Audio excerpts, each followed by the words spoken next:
Excesso de chuvas é o nosso assunto com o engenheiro agrônomo da Emater, o Alfredo Galina. Estas chuvas que não acabam mais, Galina.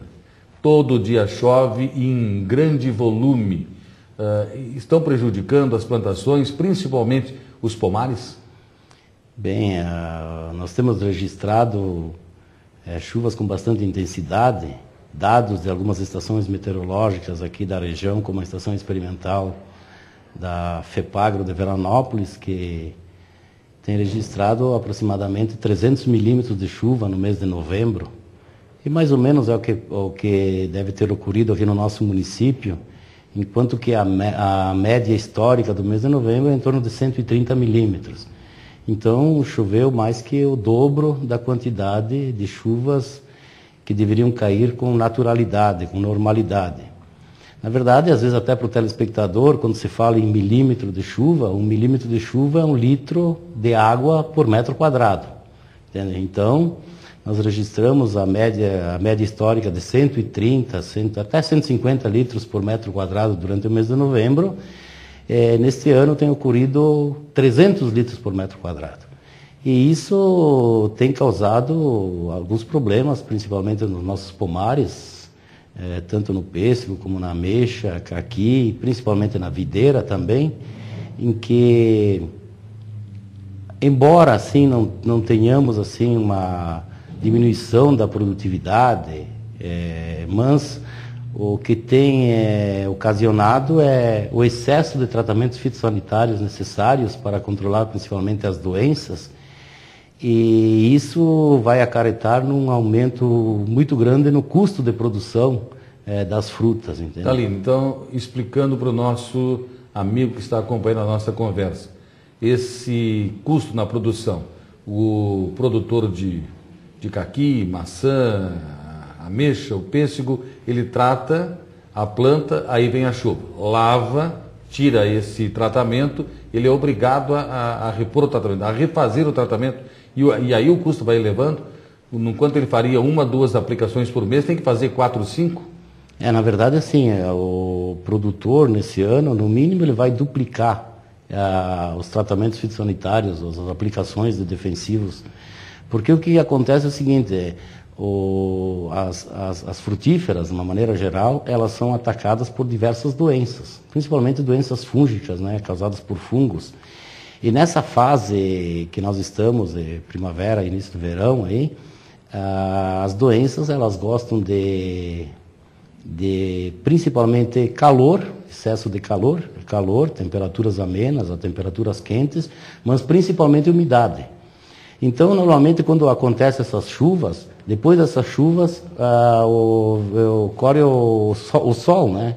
Aí vem essa insolação com a umidade que permanece nas folhas, ou nos cachos, ou nos próprios frutos. Isso faz com que haja condições favoráveis ao desenvolvimento das doenças. É o panorama ideal, então, para desenvolver doença, principalmente essas causadas por fungos. Umidade e calor, é tudo o que ele quer. É tudo o que ele quer. E também, como tu comentaste antes, muitas vezes tu faz as aplicações, são produtos, às vezes muitos produtos de contato, e o excesso de chuva, quando chove em torno de 15, 20 milímetros num dia, ele já lava o produto.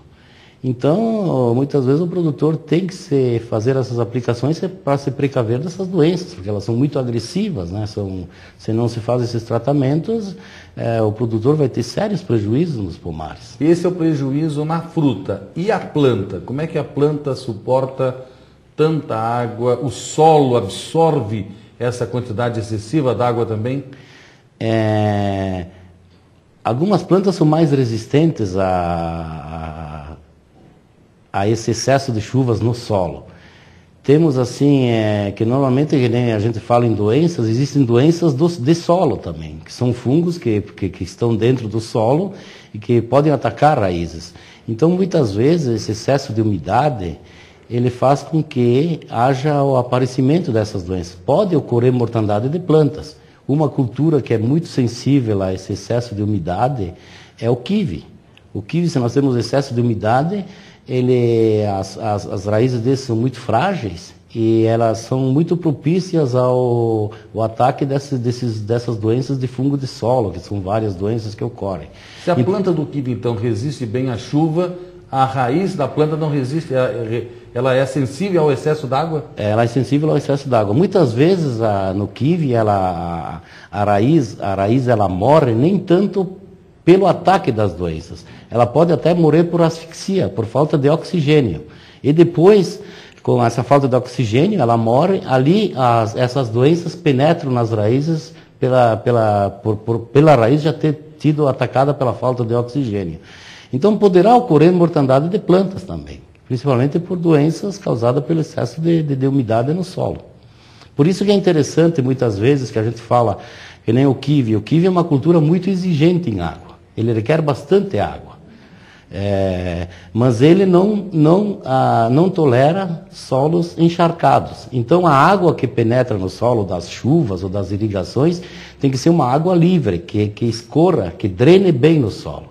Agora, quando mate a sede da planta, mas não a mate afogada. Isso aí, mata a sede, mas não mata afogada. Muitas vezes os solos são muito argilosos, com muita matéria orgânica, eles acumulam muito água, a água não drena internamente no solo, e isso tem causado principalmente a mortandade de plantas no kiwi. E as videiras, como é que os parreirais suportam isso tudo?